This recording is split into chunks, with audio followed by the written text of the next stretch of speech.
The ancient myths can be shown to be based on the stars, using this esoteric, worldwide system of celestial metaphor. But why? I've been looking at this question for 15 years, and I am convinced that at the heart of this system, they are dramatizing on the individual level what's going on in our internal landscape and dramatizing the problems of internal separation from self, trauma, psychological trauma, and separation from self, and pointing the way back towards recovery of self. That's on the individual level. And on the societal level, these two things actually fit together. They oppose oligarchy. They oppose oligarchy, and I'm going to talk a little bit about that. Oligarchy tends to use trauma as a tool. So when you have oligarchy on the societal level, then you're going to have trauma on the individual level. It is possible that this ancient system was devised because these two problems go together with civilization.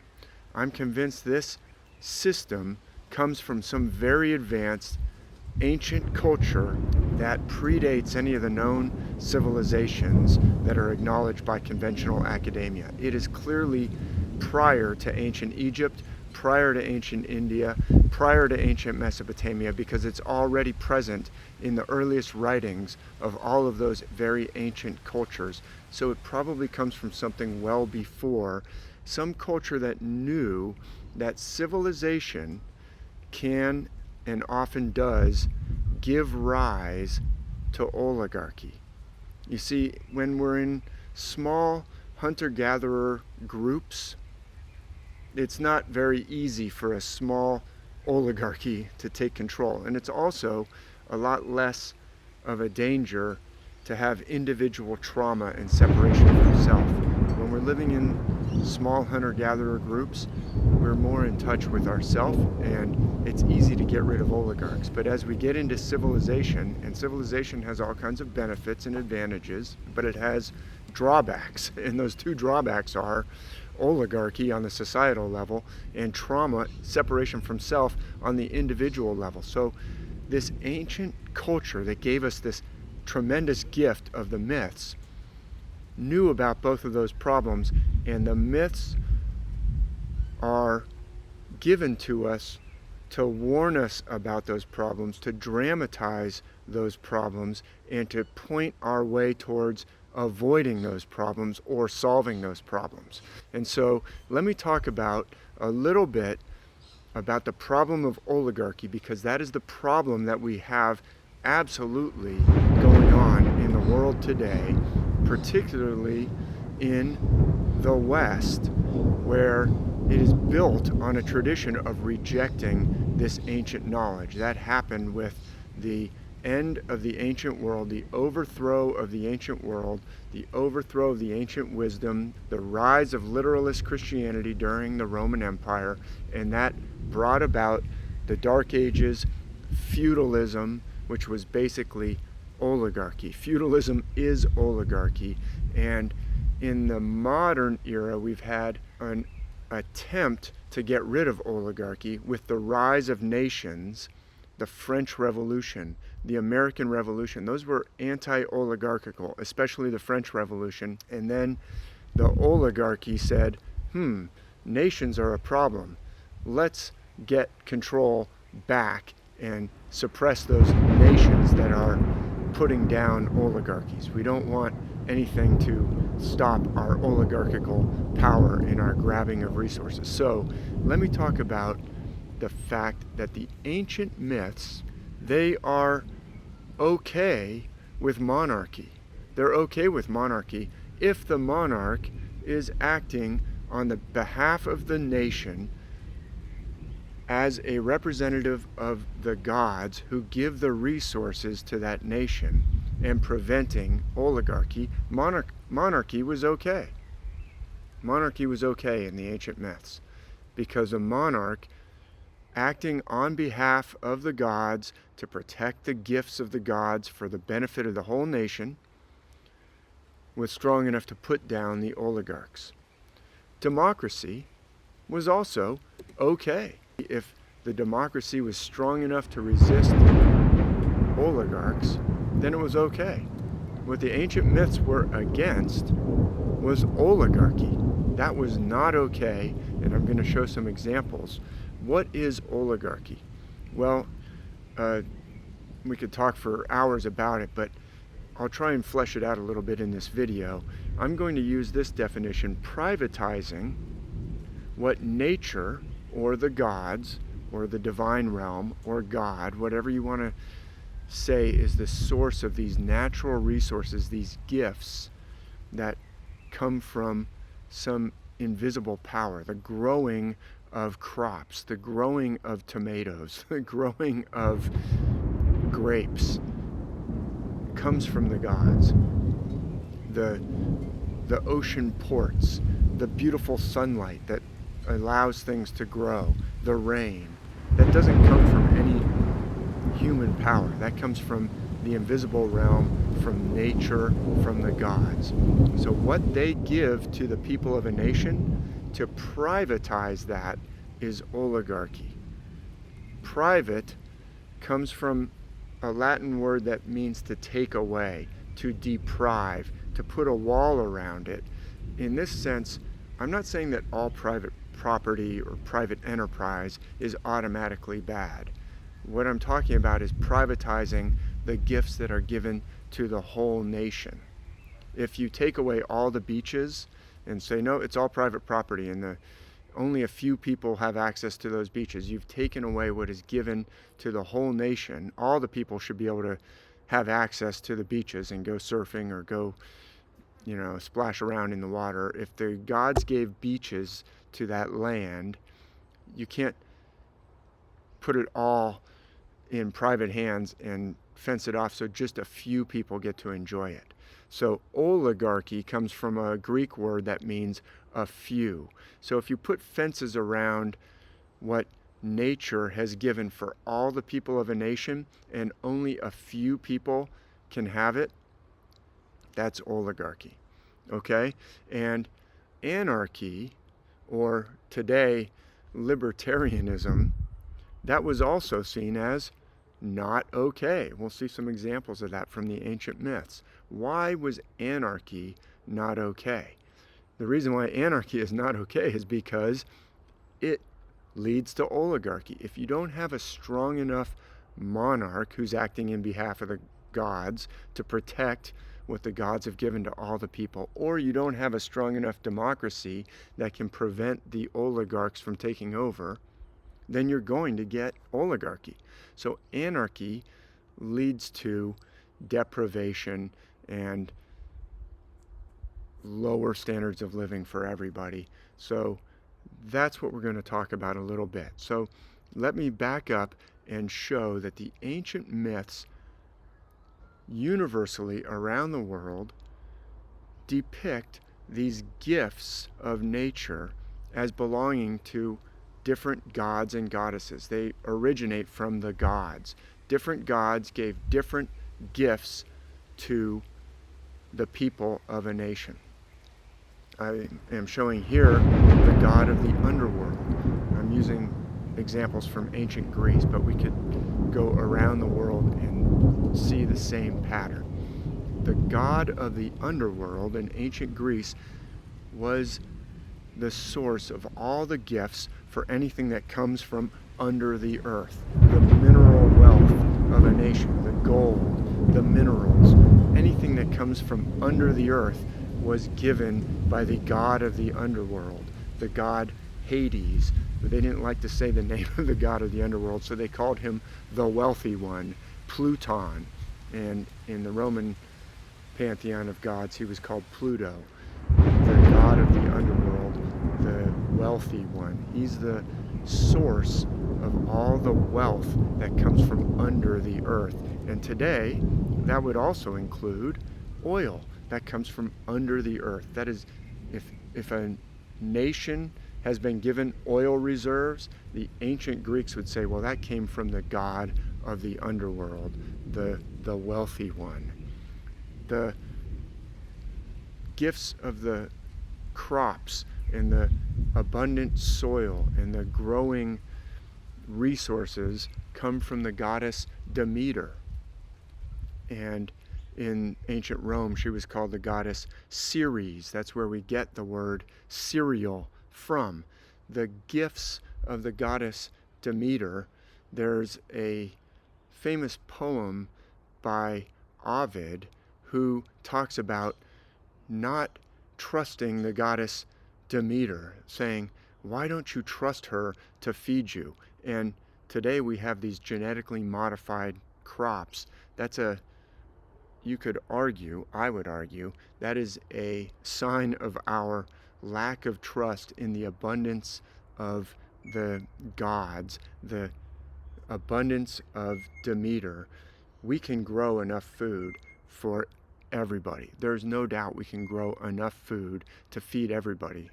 Hunger and deprivation is caused by oligarchy, not by a lack of gifts from the goddess Demeter. And we don't need to genetically modify anything in order to have enough food to feed everybody. If there's hunger and lack, that's because of deprivation and oligarchy, not because we need to genetically modify food or we need to feed people crickets. That is an outrage, and that is a byproduct of oligarchy. The gifts of the vine, the abundant grapes, were seen as coming from the god Dionysus, and the blessing of wine that maketh glad the heart of man, which is what the Bible calls wine. Wine which maketh glad the heart of man, that comes from the god Dionysus. It's a gift from the divine realm. These are just examples to show that the ancient myths absolutely attribute these gifts as coming from the gods. And I would argue that the electromagnetic spectrum upon which we get all of our modern day communication, that's riding on the electromagnetic spectrum. When you're using your cell phone or you're watching this video, it is going over the electromagnetic spectrum. These signals are using electricity. That would clearly come from the god Zeus in the myths of ancient Greece. And it is a common gift to all the people of a nation. That's why the spectrum has to be licensed in the United States from the US government. But if you have corporations that are using the electromagnetic spectrum to violate the Constitution, specifically to violate the right to privacy, the Supreme Court has found that the people have a right to privacy, and in fact, the Bill of Rights enshrines the right of the people to be secure in their homes and in their private lives. That's written in the Fourth Amendment to the U.S. Constitution. That's in the Bill of Rights. So if you have corporations using the electromagnetic spectrum to violate your right to privacy, which we absolutely are, there's something wrong. The corporations are overstepping. Apple and Google and Amazon and Facebook and Instagram, if they're listening to your conversations, that is a violation of the Fourth Amendment, and it shows that the democracy is not preventing oligarchy. The oligarchy is violating the laws of the land, and they're using that spectrum wrongly. They're misusing it, and their right to use it should be taken away by the representatives of the people. The democracy should say to those oligarchs, you don't get to use the electromagnetic spectrum that was given by the gods to violate the Bill of Rights. Oh, how about violating the First Amendment, the right to freedom of speech and to express your opinion, and the freedom of the press and the freedom of social media?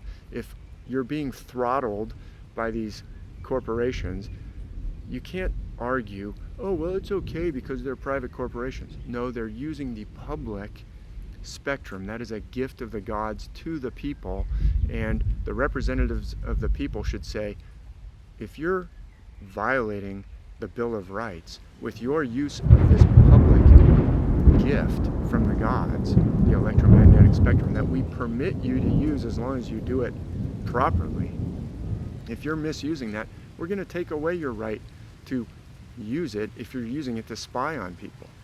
The fact that they're using it to spy on people shows that the democracy has basically broken down. The proper representatives of the people are not doing their job. Oligarchy has taken over, and these agents of oligarchy that are using cell phones to spy on people, that is, the ancient myths are against oligarchy for that reason.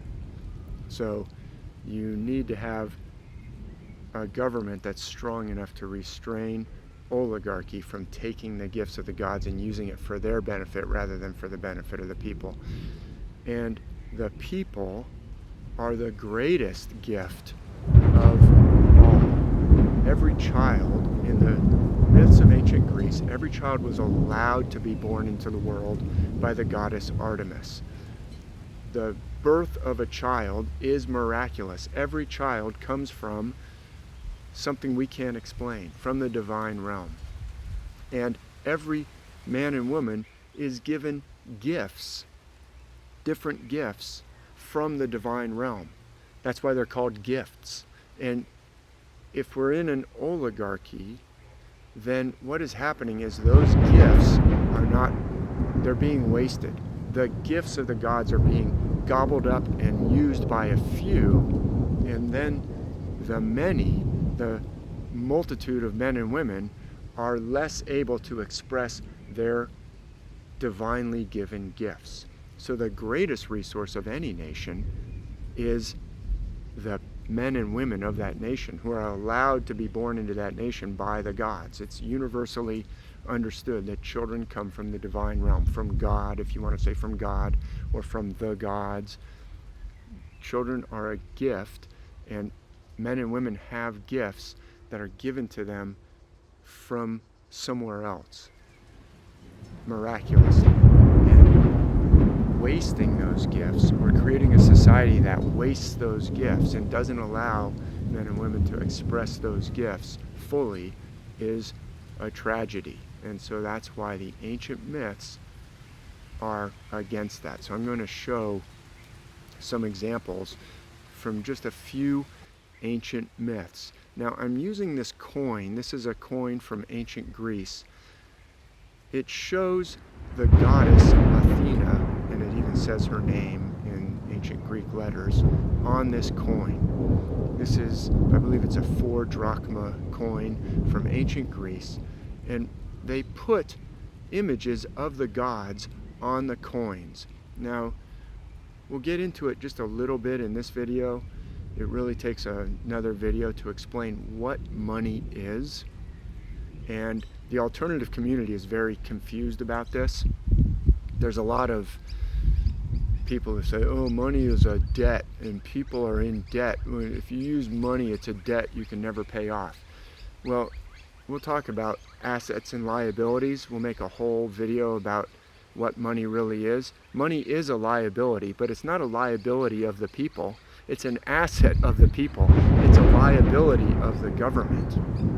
It's a liability of the government that enables the government of a country, or the monarch of an ancient country, or the democracy of an ancient country, to control the resources of that country and to, ideally, to protect those resources so that they can be used to their best advantage rather than just gobbled up by a few, as you have happen in an oligarchy. So the gods are the ones who give the resources. Let me try and quickly make the connection between money of a nation, resources of a nation, and oligarchy, and how they're interconnected. A nation creates its own money. it can never run out of money. This doesn't matter if it's printing money on paper or printing money on coins. The sovereign nation creates its own money, and it is not limited in the creation of the money. It is limited by the resources of that nation. So the money enables the nation to provision itself. For example, with an army, that's a necessity. You've got to have an army. So the nation can use money to gather the resources that it needs. In this instance, it can gather together an army or a navy. It can build the ships. But it's restricted by the resources of that nation. So that money enables the raising of the army, but you can't raise an army that's larger than the number of men that you have in that nation, or the number of potential soldiers that you have in that nation. So the interstate highway system of the United States, the fantastic freeway system of the United States it was started before Eisenhower, but in 1956 is when they really made the interstate system plan. At that time, the total population of the United States was about 164 million people total. So let's just say, as a round number, maybe there's 80 million workers available in the entire United States. Now, that's the maximum that the government could employ to build this highway system. Let's say the government said, we need this highway system and we need it yesterday, and we need every single worker in the United States to work on this highway system until it gets finished. So we're going to use our money to hire all 80 million workers, and we're going to pay them $10,000 a month. I guarantee you, if you offer me $10,000 a month, I'm going to work on the highway system. Or a lot of people are going to go, if they're getting offered the opportunity to work at $10,000 a month, they're going to go work for wherever the government puts that $10,000 a month. It's like an incentive to attract the resources that it needs to provision itself, in this case, the highway system. Now, $10,000 a month today, that's actually a pretty decent amount of money, right? Back in 1956, $900 in 1956 dollars is equivalent to over $10,000 today. So if you're paying $900 per month, if you're offering $900 per month, that's like offering someone $10,100 per month today. So let's just say back in 1956, the US government says we need workers, and I will create $900 per month for every worker who will work on the highway system. If you employ all 80 million available workers, that would be $72 billion to build the highway system per month. Of course, if you got the whole nation's workers employed, you could probably build the whole thing in a month. But anyway, you'd have to figure out where you're going to get the bread and the beer during that month, because everybody's working on the highway system. No one's producing bread and beer. In other words, we're limited by how much natural resources we have. We're not limited by money. The natural resources, the most important natural resource in that whole nation, are the people, like we've already talked about. So for $900 a month, you could get 80 million workers to build your highway system for $72 billion. It turns out that whole highway system, I think the US government spent around $120 billion to build out this beautiful highway system. It was well worth it. It's still paying dividends to this day. It uplifts the standard of living. It enables people to go on vacations to the national parks. It also enables commerce. It enables people to get the bread that they need in their hamburger shops, or the hamburgers, or the milk for the cheese. It enables commerce to take place. It is national infrastructure, and it was well worth employing the people that they employed to build that national highway system. But they were limited by the natural resources, the available workers, and the available materials. And if they happen to employ all 80 million, let's say there was 80 million available workers out of a population of 164 million total, You can't have 80 million workers all working on the highway system at the same time that you say, oh, you know what, I also want to raise a big giant army, and I want to have 80 million people in the Army, or the combined Army, Navy, Air Force, Marines, and the people supporting the Army. Let's say that's also 80 million. You want to have this huge 80 million person Army, Navy, Air Force, Marines, and support. Well, you can't do that at the same time that you've got everybody working on the roads. You can't also have everybody working in the Army, Navy, Air Force, Marines, and you can't also at the same time have everybody working in the hospital system or the teacher. So you've only got a certain number of resources. So that's the limiting factor. The money is used to provision the nation and for things like infrastructure, and they can also use monetary incentives to enable industry. They can say, oh, we're going to need to build some more semiconductor or fabrication equipment, and we're going to give some tax incentives to do that, or something like that. But the resources have to be available. You can't create resources out of thin air. The gods give the resources, or nature or the divine realm gives the resources. The money enables the government to properly provision those resources, and they should be doing it for the benefit of the nation. But what happens is, here's the connection to oligarchy.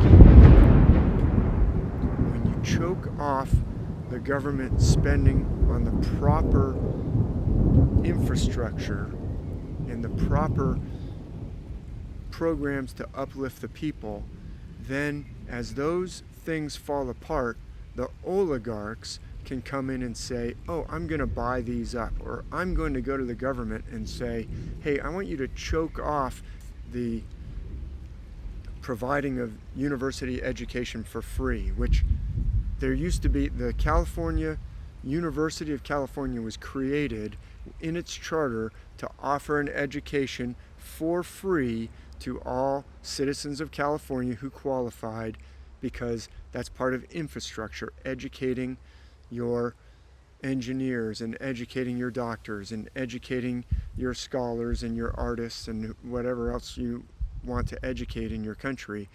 Providing university education for free was seen as part of infrastructure back when they were creating the University of California.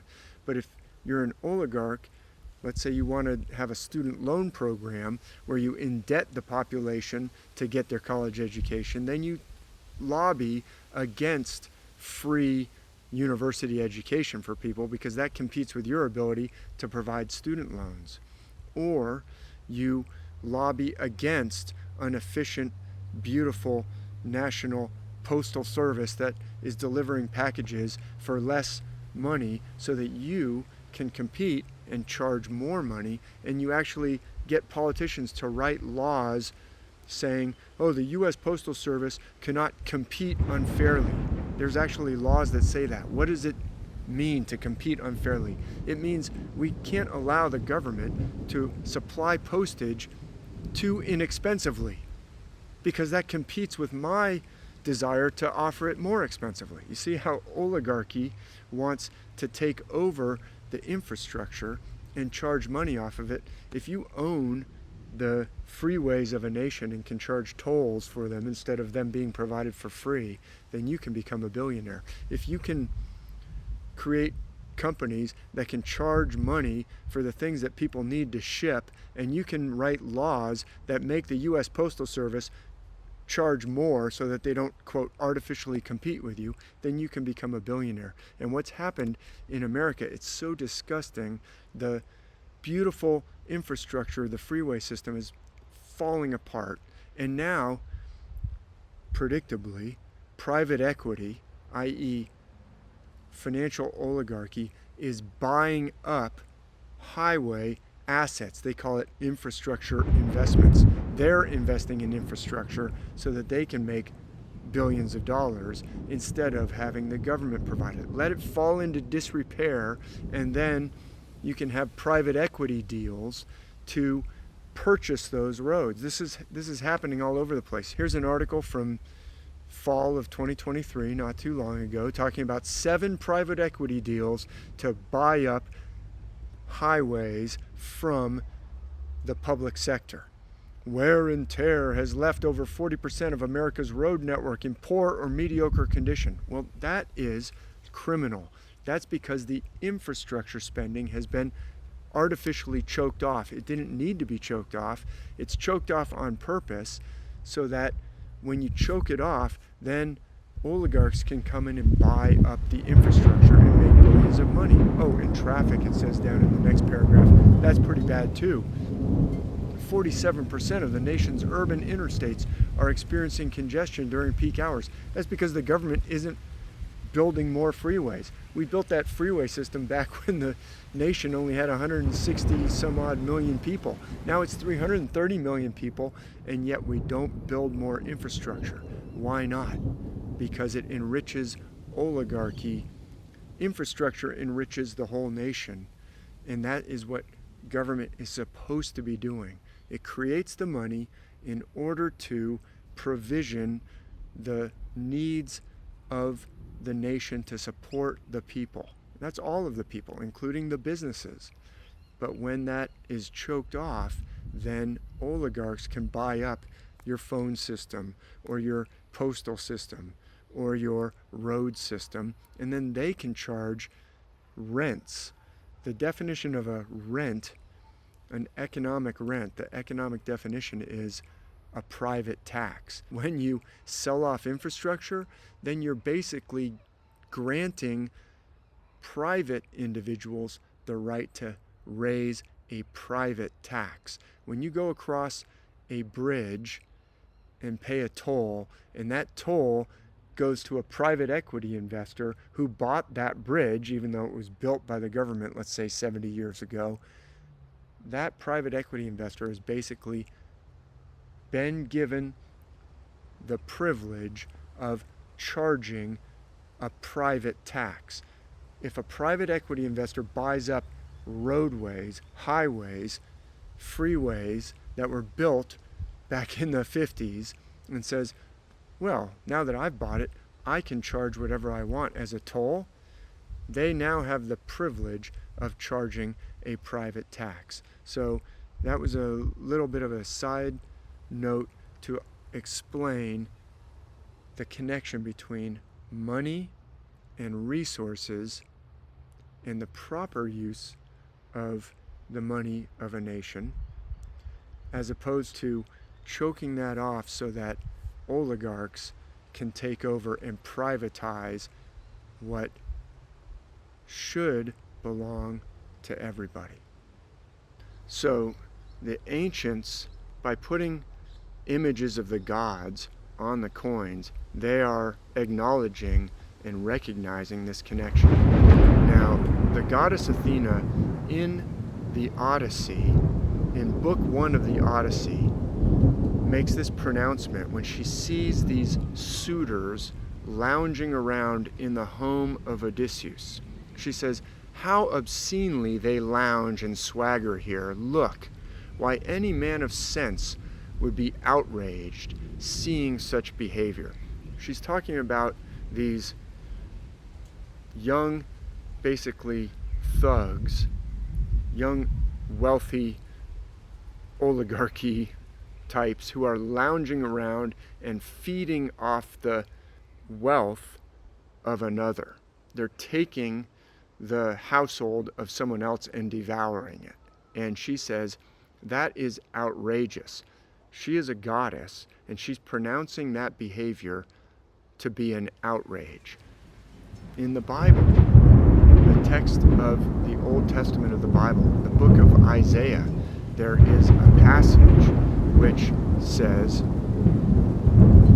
"Woe unto them that join house to house, that lay field to field, till there be no place that they may be placed alone in the midst of the earth." Professor Michael Hudson, who is a professor of economic thought and an economist, Professor Hudson says this is one example, and there's many others, in the ancient scriptures of the Bible that show that oligarchy is hateful and something to be avoided, and the Bible talks about it as a calamity. He says, this passage in particular says, woe unto them who gobble up other people's lands and stick it onto their empire until they just build it bigger and bigger and bigger and take away all the land and fence it all in until there's nowhere for anyone to stand except the oligarchs. They have it all to themselves. So back to the Odyssey,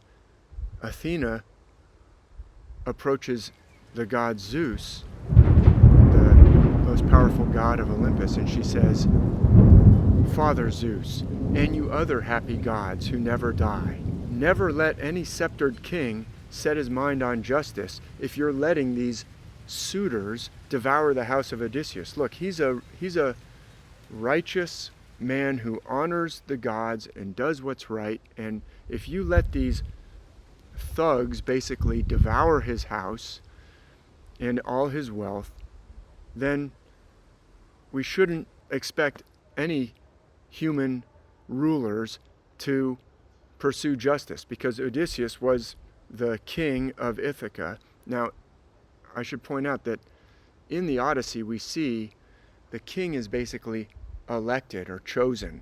At the end of the Odyssey, they're all contending for who gets to be king. Odysseus says, look, I was your king, you remember the way I was, I think you should select me. The suitors all stand up and say, no, don't select him, select me, or select me. So it was actually a kind of a democracy to select the king, but in any case, Odysseus, Athena says, ruled with justice, did what was right, protected the gifts of the gods the right way rather than letting just a few gobble them up. And if you let this situation continue, then we shouldn't expect any king to set his mind on justice ever again. And Zeus answers and says to his daughter Athena, who sprang full grown from his head in the myth, that's celestial. I can show that that's celestial. He says, my child, what nonsense you let slip through your teeth. Don't criticize me like that. You're the one who set this whole thing up because you wanted Odysseus to become, he's your favorite hero. You wanted him to have all this glory and renown. He says, what nonsense you let slip through your teeth. Odysseus shall return and pay the traitors back. Zeus calls those suitors traitors. They are traitors against the order of the proper order of the world. They are traitors against the gods. They have rejected the gifts of the gods and the whole order and purpose of those gifts, and they're just gobbling them up for themselves. Athena says that is outrageous, and Zeus says that is traitorous. So we can see that the ancient myths despise this kind of behavior. Now there's one other aspect of the Odyssey I want to bring up, and that is in the famous encounter with the Cyclops. It's probably the most famous part of the whole Odyssey, when Odysseus is recounting his encounter on the island of the Cyclops. He says, well, my ship ran aground in the middle of the night in the land of the high and mighty Cyclops, and he calls them lawless brutes. Lawless brutes. This is going to go a long way towards showing that anarchy was also seen as a disastrous situation. You don't want anarchy. You don't want lawlessness. What's wrong with the Cyclops, he says? Well, they have no meeting place for council. There's no government. No laws either. Each a law unto himself, not a care in the world for any neighbor. No flocks browse, no plowlands roll with wheat. Unplowed, unsown forever, the island just feeds droves of bleating goats. And the Cyclops, they live off of the goats and the abundance of nature. But the passages, I didn't quote the whole thing, other parts say it could be such a wonderful place to live. It could have so much more, but they just let it lie totally fallow, unplowed, unsown. You don't have any real flocks of sheep or cows. You just have wild goats, and the Cyclops, grab a goat when they want to, but in general, they don't improve anything. And he also says the Cyclops have no ships with crimson prows.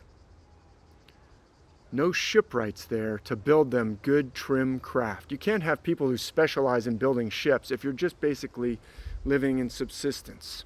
And so you can't go trading, and you can't get, let's say, iron to build a good plow, or the other goods that you could trade for if you have no ships. So the Cyclops are just wasting the gifts of the gods. They're just living in a lawless, brutal fashion, and they don't obey the laws of the gods. And that becomes clear when Odysseus and his men are captured inside the cave of the Cyclops, and he starts dashing the brains of 2 sailors each morning against the ground and devouring them raw. And then each evening he does the same thing for his dinner. So he's a cannibal. He just devours the sailors from Odysseus's crew. And when Odysseus says, "Hey, Cyclops, what are you doing? We're your guests. You can't treat guests like that. There's these laws that the gods have given us to say what is right and what is wrong. And you can use your, brain to see that dashing out the brains of your guests is wrong, and it's against the laws of the universe." And the Cyclops replies, this is a quote from the Cyclops, "Stranger, you must be a fool, telling me to fear the gods or avoid their wrath. We Cyclops never blink at Zeus with his thunder shield or any other blessed god. We've got more force by far." So this Cyclops that Odysseus is talking about, Polyphemus, he is the son of Poseidon. He's very powerful, and he says, we Cyclops, we've got as much power as any of those gods. In fact, we've got more. We don't have to fall. And that's what the oligarchs of today, when they just completely disregard the laws of the universe and unleash this horrific slaughter that's going on in Gaza. Make no mistake, that's not just unleashed by Israel all by itself. Israel would run out of ammunition after one day if it wasn't supplied by the United States and by the British Empire.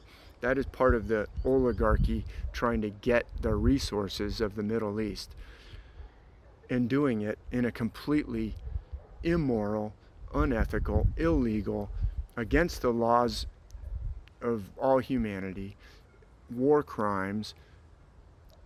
But they say, we don't need to follow we don't need to fear the gods. We don't need to fear the laws of man or God. We've got more force by far. That is the mentality of the Cyclops. So they don't build, they don't improve, they don't trade, they don't specialize, they don't have shipbuilders.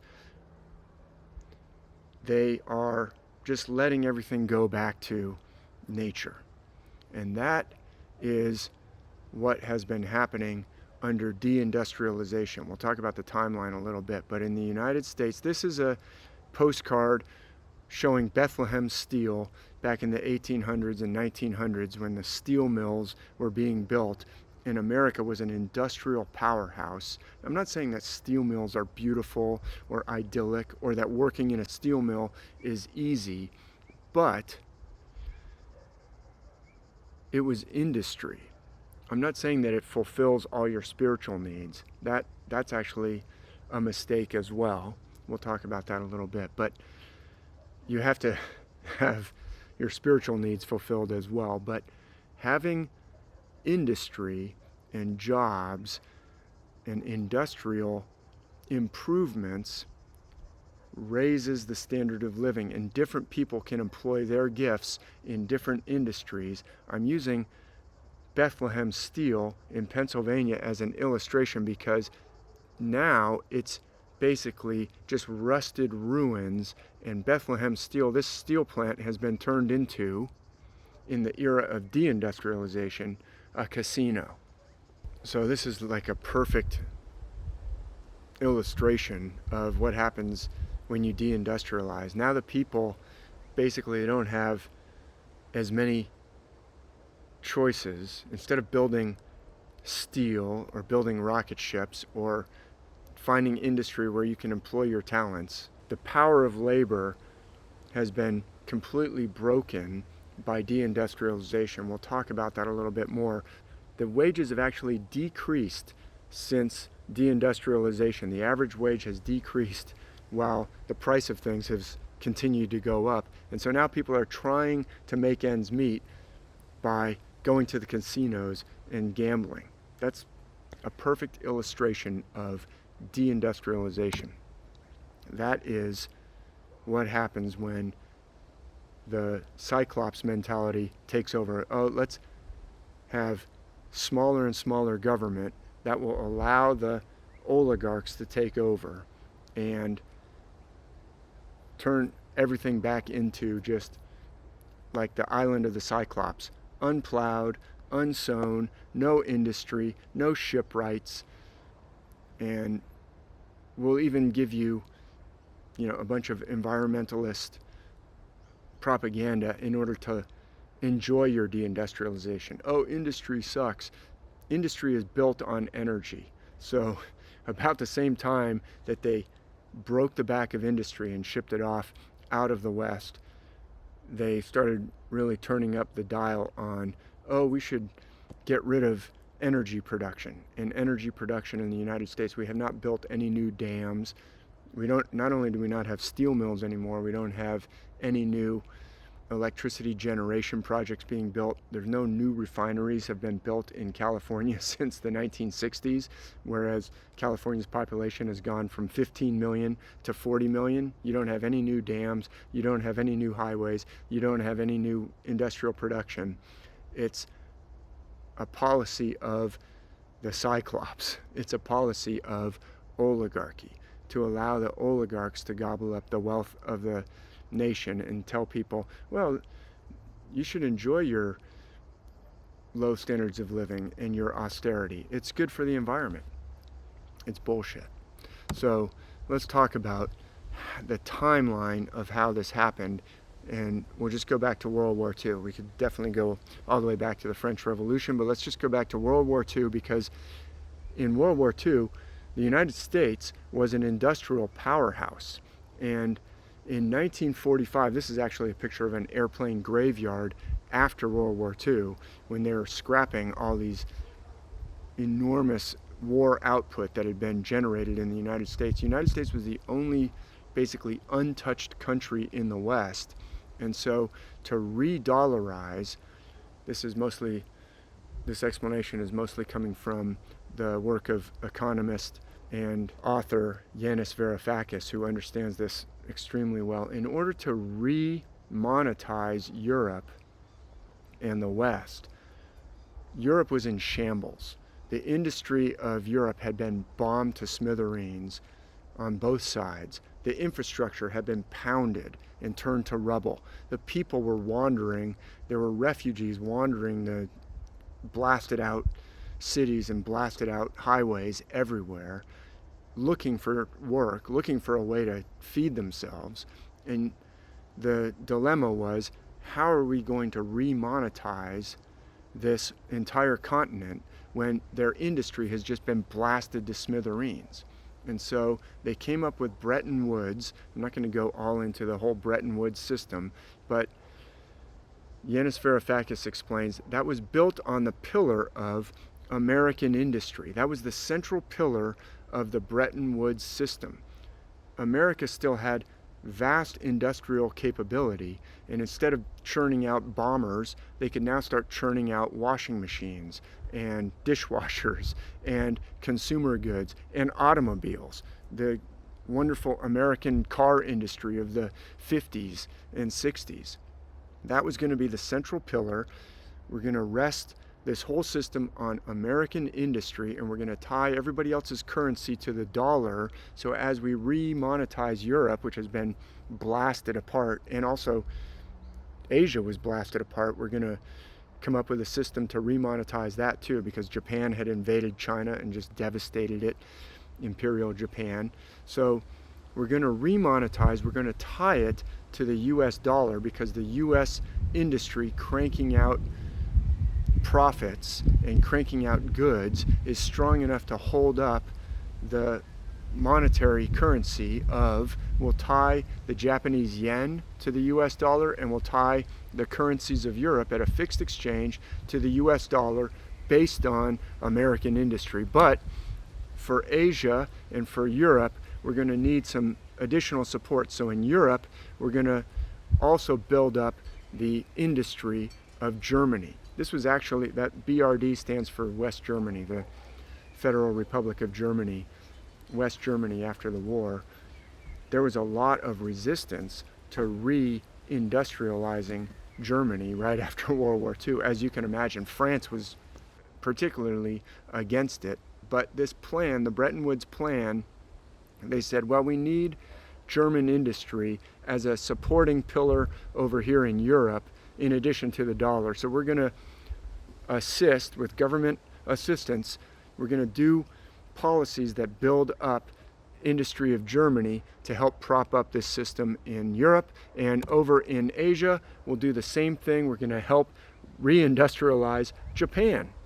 That could also be seen as controversial. Germany and Japan were reindustrialized under this plan, and it wasn't a bad plan, reindustrialized so that you could support this monetary system. And so you had basically government policies restricting the power of finance so that industry could grow. Finance was not allowed to just trade and make bets on everything. We're going to just peg all the financial instruments to the US dollar and ultimately to gold. And the US dollar was set at a fixed exchange to gold. And we're going to have this policy to increase industry. And it worked fabulously. And that's what basically the baby boom enjoyed during their youth. They enjoyed the benefits of this system. It was a system of greater and greater industrial growth so that you had more ability for people to buy cars, because there were more cars that made them more available to people. There were more washing machines. There were more dishwashers. There were more garbage disposals. There were more goods being produced. There was advancement, and standards of living were growing. And then something happened. Why did we de-dollarize? And why did we de-industrialize? Why did we dismantle this system? Yanis Varoufakis explains, this isn't really that controversial. They began to dismantle it in 1971. Actually, the late 60s. What happened was the United States, for this system to work, had to be a surplus producer. And it was a surplus producer, a tremendous surplus producer, but that started to break down in the mid-60s. What happened in the mid-60s? Well, first of all, John F. Kennedy was assassinated in 1963. He was going to bring troops out of Vietnam. That was very clear. People who say otherwise are lying to you.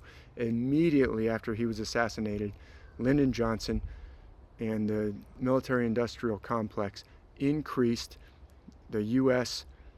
advisors and troops to Vietnam, and pretty soon the United States was sending tons of industrial energy to just basically be blown up in Vietnam. Instead of making washing machines, if you're making artillery shells, those things just blow up after you fire them. So now the U.S. is no longer churning out as much industrial. They're using a lot of that industrial power to make things that blow up instead of things that are consumer goods that you can drive around on the street like a Corvette or a Mustang. So the U.S. involvement in Vietnam siphoned off a lot of its industrial production. At the same time, during the 60s, the plan that I'm illustrating here was so successful that Germany and Japan started to surpass the United States in their industrial output. So the United States started to fall behind in its surplus. They weren't exporting more than they were importing anymore. They're starting to import more and more from Japan and Germany. That's not necessarily a bad thing, but the system, the way it was constructed, relied on a U.S. surplus. And as the U.S. was starting to become wealthier, more and more people were buying those washing machines. There were fewer to send overseas. Also, the U.S. is now making goods that explode instead of goods that are being used by consumers. That's draining it away. Also, Japan and Germany are increasing their industrial production. So the U.S. surplus starts to slip. The U.S. planner said, well, we could go a couple of different ways. But what Yanis Varoufakis explains is they decided to go with full-on financialization and deindustrialization. They said, well, we can still have a strong dollar if we have strong profits. But the best way to have strong profits is to crush down the power of the workers and pay them less. And the best way to do that is to A, export all those jobs to Asia and China, where we can get people to work for less, and also we will deindustrialize so that labor unions will basically not have any industrial workers anymore to unionize. And so everything will just be a service job. And we'll break the back of labor's power and will enable industry to stay profitable even though it's deindustrialized by outsourcing all the jobs and all the manufacturing somewhere else. And so what happened was the restraints on finance started to be taken off, and finance started to take over as the big driver. Now, this didn't happen overnight. The Bretton Woods was dismantled in 1971. The U.S. went off the gold standard. The gold standard was not what was holding this all together. What was holding this all together was government policies that created industry that enabled the people to use their gifts. And it's like the shipbuilders mentioned in the Odyssey. You have more and more goods and trading, and the people expressing their talents through creative inventions and innovations and discoveries, and even cures for diseases and things like that. Those aren't bad things. Those are good things, and the government policies were enabling those good things. The gold standard was not what held it all together. That's part of modern monetary theory I can explain, but modern monetary theory explains that basically after 1971, that's the modern in modern monetary theory. But money has always been linked to the resources and production of a nation. That's what this actually shows, this whole little storyline that I'm telling you. So it didn't happen overnight. The 70s was when they were still coasting on the great velocity that came from this whole post-war system, and it started to really decline in the 80s. That's when they really started to bring in neoliberalism and austerity and just give it all over to Wall Street. So this system relied more on financialization and enabling finance. Your stocks will go up if your profits are still going up. Your profits are going up by paying workers less if you're paying workers in China instead of workers in the United States.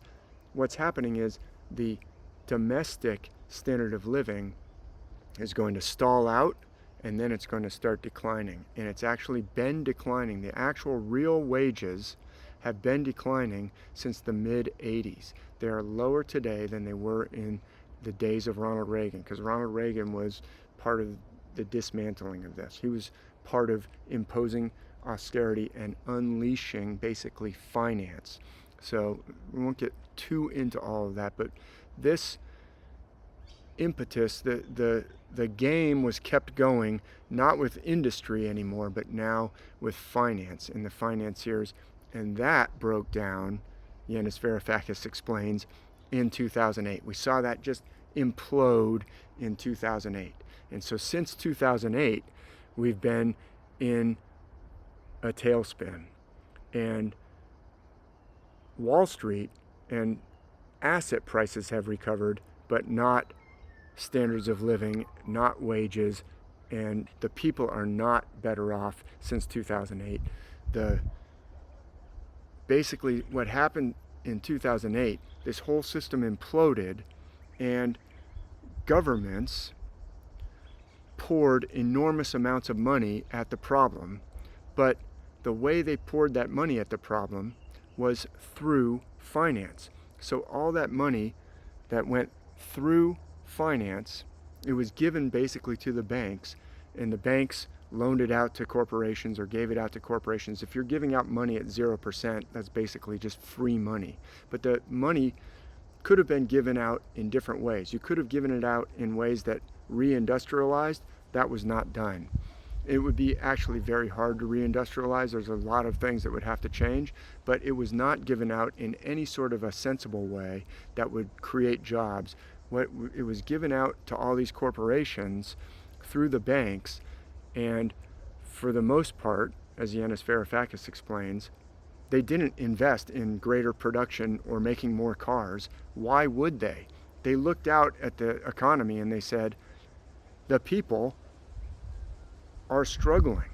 The people have been flattened. Why would I build more Corvettes if nobody can buy more Corvettes? I'm not going to use this money to build more factories or to increase the production line or to hire more workers. That would be insane. I would just buy shares. That's a surefire way to make my share price go up, and my corporate bonuses go up, or my options go up, and my stock price will go up. I can make the stock price go up simply by buying back shares. So it's a financial recovery. It is not an industrial recovery. It is not a standard of living recovery. And you're going to have more people in the casinos than in the industry, because they're trying to make ends meet, and they're desperately just, betting their Social Security checks in the Vegas casino or the Sands casino or whatever. So since 2008, the system has actually imploded, and finance, which was the key to that period from 1971 to 2008, finance got bigger and bigger and bigger as it got unrestrained, as all these restraints on finance were removed. Finance and the big investment banks like Goldman Sachs, they got bigger and bigger and more powerful, to where in 2008, when it all exploded, they could turn to government and say, hey, we're so big, we're so central, we're so essential, we are too big to fail. You better just give us tons of money. Even though we're the reason this whole thing imploded, you better reward us with more free money, because we're central to this whole thing. So since 2008, we've been in basically uncharted territory, and that's when Yanis Varoufakis explains nobody was investing in new capital infrastructure except one group. That was the big tech companies.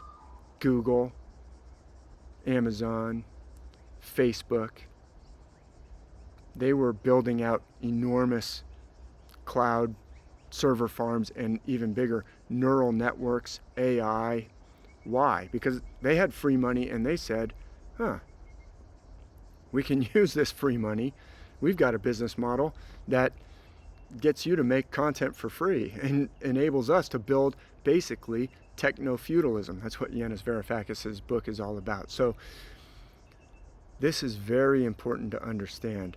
It's going back to feudalism, and feudalism is oligarchy, and the ancient myths are against oligarchy, and it's basically deindustrialization enables the rise of oligarchs. So the people will live in basically brutal austerity, no shipbuilders, no good industry to speak of, and the oligarchs will be able to gobble up the resources, and that's exactly what's going on. And by the way, the left-right split, I'm showing here the symbols of the Democrat Party and the Republican Party from the United States, but this has happened all throughout the West. The left used to be for the power of labor. The left used to actually stand for against feudalism.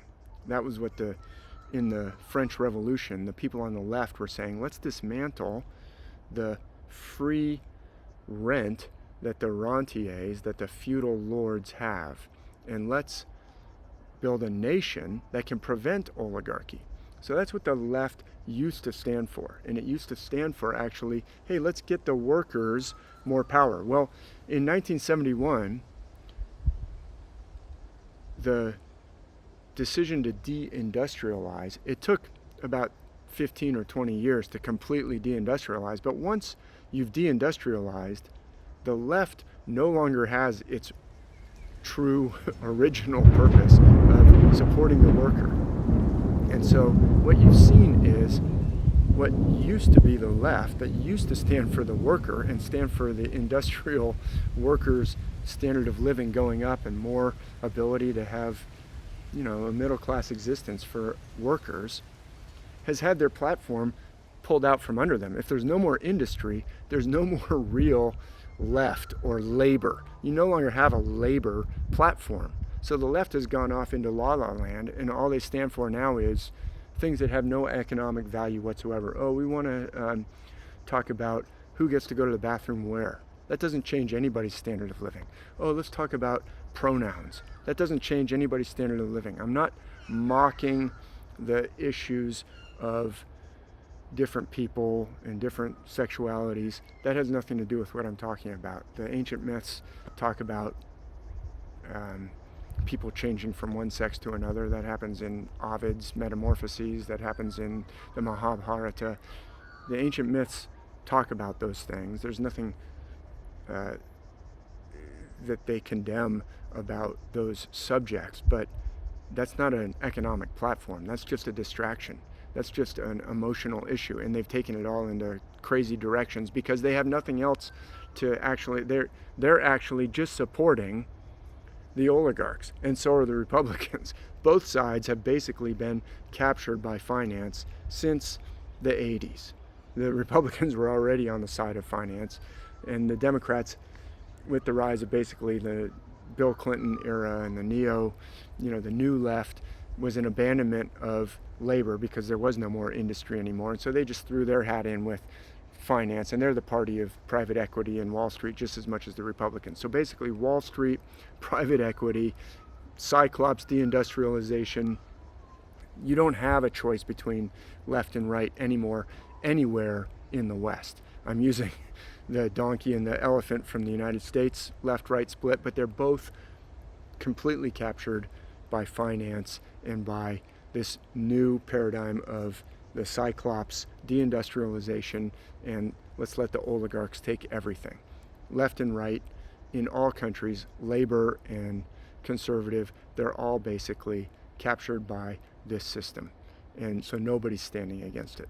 Well, Yanis Varoufakis and Syriza in Greece actually did stand against it, but the power of the international oligarchy was too strong, and the story of Syriza is a very illustrative case. I'm not going to go into it here, but basically that was a clear illustration that democracy, the people of Greece overwhelmingly wanted Syriza to tell the financiers, hey, get lost. And the financiers threatened some members of that Syriza government to where they basically buckled. Not Yanis Varoufakis, he didn't buckle, but his party buckled around him, and they didn't fulfill the mandate of the people. And that shows that finance has completely taken over and democracy is completely gone. So oligarchy, let's not just say finance, it's oligarchy. Finance, oligarchy, techno-feudalism, they've all crushed democracy. So the ancient myths are against oligarchy, and they show the way. They're clearly against oligarchy. I showed some quotations. They show the way to get rid of oligarchs. It's actually fairly easy to do. It's painful, but it's easy to do. The way to do it is quite clear. The way to do it is through, I put up this money right here, the power of the issuing of money, and is connected to the resources, including the electromagnetic spectrum, as I talked about. The resources of a nation, including the population of a nation, are best served for all the people when the government uses the money printing function to enable the recovery of industrial power, shipbuilding, like is mentioned in the Odyssey, that the Cyclops don't do. You can use your monetary system to prevent oligarchy. That's actually what China and to a lesser extent Russia have been doing. There's nothing that they're doing that the United States didn't used to do. They're not really a threat. We should be saying, hey, good on you for doing what you're doing. And we used to do that. Why don't we get back to doing that? They're not a threat. If we were to start creating infrastructure and industry and using the monetary function to enable and support those things, you'd have standards of living going up for everybody rather than just for a few. Why would you do it any other way? The only reason you do it any other way is if oligarchs have taken over and they say, we don't want to benefit everybody, we want to benefit the few, the oligarchy, and that's what's going on. So through the power of issuance of money, you can actually fix this problem. But instead of trying to reindustrialize or go back to policies that will increase standards of living, the oligarchs just want to take more resources. They've already cornered all the resources of the West, and now they are going after the resources of countries that are outside the West: Russia, Iran, and China. So the United States wants to get a weak government in Russia that will enable oligarchs to gobble it up. They had a weak leader, Yeltsin. Now they've got a strong leader, basically the equivalent of a monarch in there. He's not an oligarch. Putin is basically acting like a monarch who is restricting the oligarchs, and he's not letting foreign oligarchs come in and devour the resources of Russia. So that's why in 2014 the West engineered a coup in the Ukraine to use it as a sword to poke Russia. There's no chance of Ukraine taking over Russia. That's not what they were intending. But they built up the army of the Ukraine to over 600,000 people, and NATO trained that army and armed that army and gave that army equipment and training for about 8 years, and then they started killing civilians in the east, and what they're doing is poking Russia, hoping to provoke Russia, which they finally did, and then they could slap all these economic sanctions and hopefully choke out Russia and get them to replace that monarch with someone weak so that the oligarchs could come in and devour it. And it didn't work. And when it finally broke down and you could see, everybody could see that the ridiculous counteroffensive, the tragic counteroffensive, because it was just pouring more and more people into the slaughter, into the meat grinder. When that completely stalled, the West's generals were completely culpable in coming up with a plan that would not work. When that was completely stalled out, what broke out right after that? Oh, a conflagration in the Middle East. They're possibly tied together. Professor Michael Hudson even suggests that in a fairly recent interview where he talks about it. As soon as it becomes completely clear that the Ukraine counteroffensive is a complete bust, a complete disaster, they begin trying to poke Iran and provoke Iran exactly the same way that they were doing with the Ukraine in Russia. They're now using Israel to provoke Iran. Israel is not doing this all by their lonesome. It is absolutely enabled by the United States and the British Empire and given the go-ahead, and anyone who says otherwise, it's ludicrous. This is being done in order to provoke Iran, and you can see that by the fact that the United States is using its pit bull, ISIS, and has thrown it back over the fence into Iran again to start biting people, to start killing people. ISIS has suddenly resurfaced out of nowhere in Iran. And now, we have Iran backed this and Iran backed that, and everything is Iran backed because they're doing the exact same type of 2 minutes of hate to Iran now that they were doing to Russia when 2022, you remember all of a sudden all the news media stopped talking about COVID just all of a sudden and started talking about how bad Russia was. Well, now it's all going to be the same thing. They're rolling out the same plan because it failed spectacularly with the Ukraine and Russia, and now they're doing the same thing with Iran. But it's not working. The reason it didn't work in the Ukraine is the West deindustrialized. The West no longer has industrial capability. Russia has industry. They ramped up their industry, whereas the West is completely industrially out of gas. They're having to ask for artillery shells from South Korea because they can't produce enough. Russia says, well, we'll crank up our artillery shell production. The West has deindustrialized, and so now instead of industry, they're just trying to gobble up other people's resources. And it used to work.